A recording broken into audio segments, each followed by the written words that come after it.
So today is October the 17th, Wednesday, October the 17th, and David Walker is here at the Thompson Hickman Library to answer a couple of questions that Michael Sullivan has about him and his past and his involvement with Emerald Sabbath. So Michael has posed a couple of questions for me to pose to you, and one of them was ask Dave what bands he was with.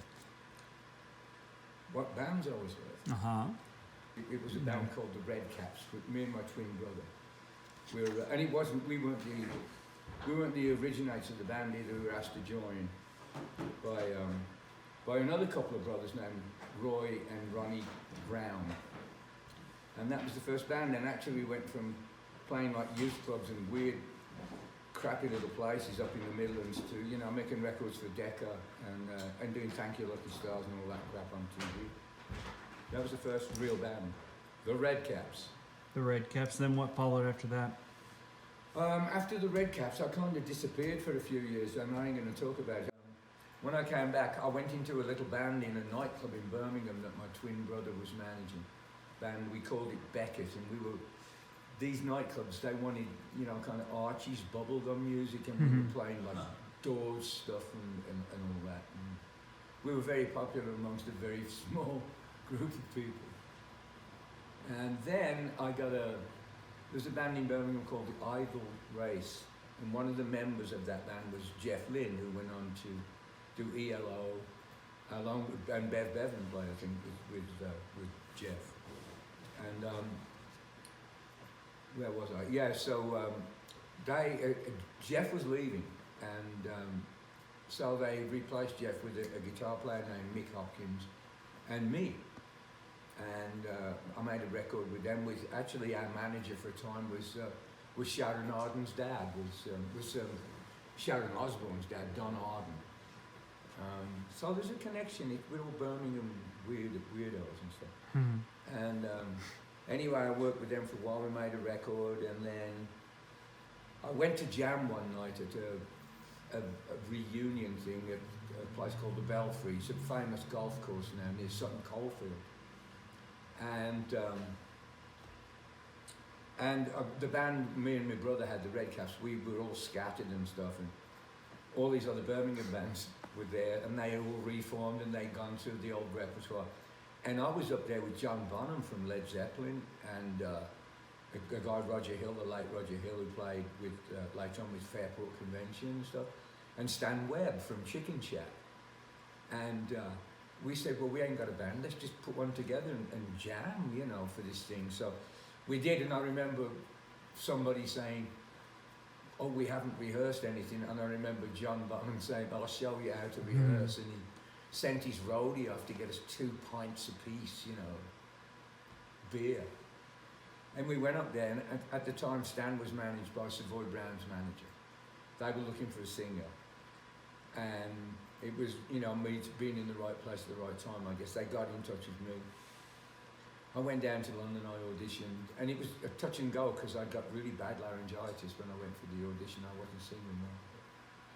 Anyway, they took a chance, and then that brought me to America. And yeah. What happened in America? What happened in America? Well, I was married to an American girl I met in England, and after we played, played with Savoy Brown, and to be honest with you, we just weren't getting paid what we were worth, And then Fleetwood Mac, we would open for us on a lot of the concerts we did. It was like that in those days, Savoy Brown we sold a lot of records. I mean, millions of records. And I don't know. Oh, one of the agents from New York called me. He said, "Hey, Dave," he said, "do yourself a favour." He said, "You're getting robbed by these people."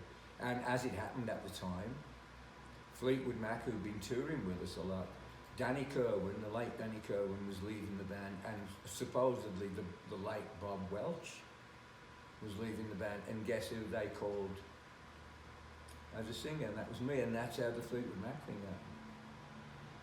And my claim to fame actually is that I've been fired by some really famous people. And so, and I'm not ashamed of it because, I think people in my business some of them anyway, and including myself at times, we take ourselves way too seriously. You know, we think we're going to change the world and all that stuff, and look at the shit we're in now. God almighty. But, can I have a bite of my cookie, please? You can bite your cookie. Thank you very much. Bite your cookie, please. Well, Michael, one of his questions he wants to know when you joined Black Sabbath and how long you were with them. Again, very briefly, I was living in California by that time. I moved to the United States. We had a band, I lived in Marin County, and which was still kind of cool then. And I was playing with some people who, you know, played with the Grateful Dead, played with, you know, I played with Nicky Hopkins, who played piano on the Rolling Stones stuff, and played with the, you know, the Summer of Love bands quite a lot. We had a good band. Our guitar player was a guy named Greg Douglas, great guitar player, and he was playing with Steve Miller also. But it was our idea, and he was part of the original idea for the band we had, which we called Mistress. Anyway, after a year or two of playing, and it was a lot of fun, that band. I mean, it was heavily drug-fueled. I'll say that, but boy, the drugs we had were really good, so the fuel was like, you know, 101 octane stuff. But we, anyway, he decided he was going to play more with Miller, and the band, for all intents and purposes, you know, was going to break up. And that's when I got a call from Albert Chapman, who was Black Sabbath's tour manager. And I've known Albert for a long time, a long, long time. And he said, hey, Ozzy's leaving. He said, you want to come over? And they told me that this is, I don't know if he's 78, I can't remember the year, you know. Anyway, so I was kind of bandless, and I thought, oh, you know, this is kind of whatever it's supposed to be. Mm-hmm. Even though I didn't really think that I was cut out for their style of music, but I thought we'd give it a try. And they told me they got the music, essentially, for this new album was pretty much together, and they wanted me to write lyrics. Well, the music wasn't together at all. I don't think there was one finished idea musically, but I do remember writing a lot of lyrics. And I was only with them for a short time. We did one BBC TV show where I sang 2 songs, I think, one of which afterward, when Ozzy was back, it became Junior's Eyes, and people would say to me, they would always talk to me about this term, Junior's Eyes, and I had no idea what they were talking about. And frankly, I still don't. I still have no idea which song it was. No idea whatsoever. One of the things that Michael Sullivan wants to know as well is when you heard about Emerald Sabbath. Said his name was Michael Sullivan. And then he proceeded to tell me his name in the Gaelic pronunciation, which I still can't do. And he said that he was Black Sabbath's biggest fan. And he was doing this project to get people together who had been involved with Black Sabbath, however briefly or whatever, to put together a CD of Black Sabbath songs. And he asked me if I would do it. And considering, you know, the fact that my departure from that band was pretty ignominious, but I said sure, you know. But I just didn't know, because it was so far away, and I'm not on the internet, I'm never on the computer, so I have no idea what's going on anywhere, thank God. And so anyway, he proceeded to outline his plan and this, that, and the other. And he told me he was having problems with musicians in Britain, their availability and stuff. And he said, we'd have to do this and that. And I said, look, excuse me. I said, look, how about, you know, if I get 2 of my friends here who I play with in the United States, and we'll put down the basic track, a vocal track and a keyboard and a guitar, which is what we did. I did it with Chris Cundy and Bill Dwyer, both guys I've played with, both, you know, good musicians. And we did it, and we sent it to him, and he was really relieved, actually, and I think he would concur here. He was really relieved that somebody had actually done what they said they were going to do with a minimum of fuss. And he paid us, and he's you know, he's done everything that he said he's going to do. It's taken a while for him because, you know, this is not his world. Well, it is now, but he's done everything, and so we sent the stuff to England, the 3 tracks, and then he went and got all the additional musicians. And when I got that track back, that She's Gone track, back from Michael with everything on it, I was just staggered. I'll be honest with you, it ain't my song and whatever and this, that and the other. But if that was the last thing I ever was to record, I'd be quite happy with it.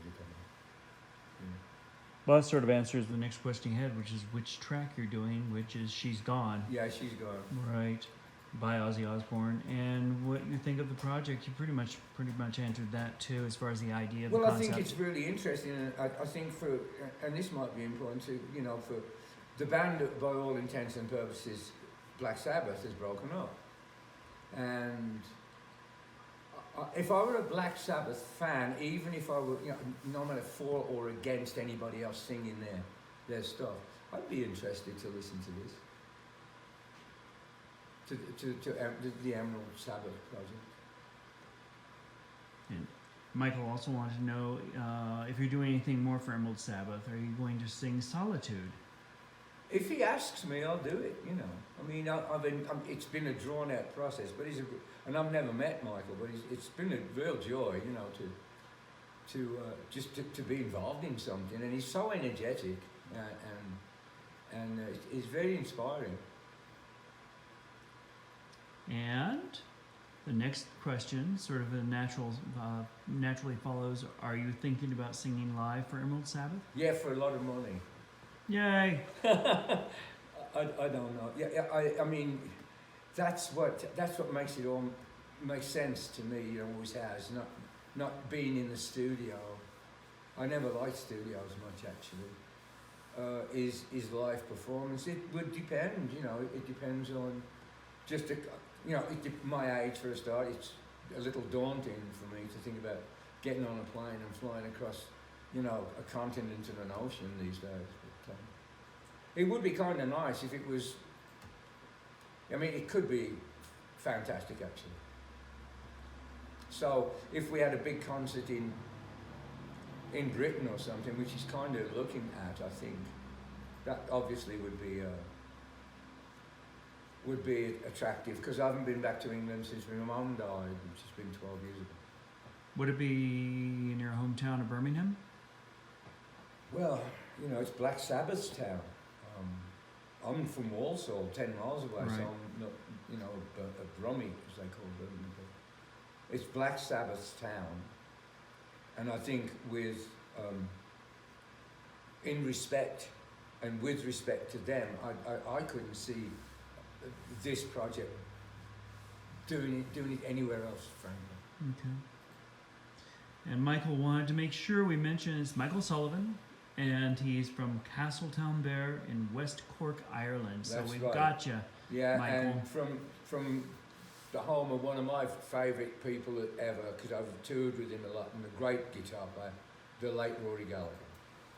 So Cork has got Rory Gallagher and Michael O'Sullivan.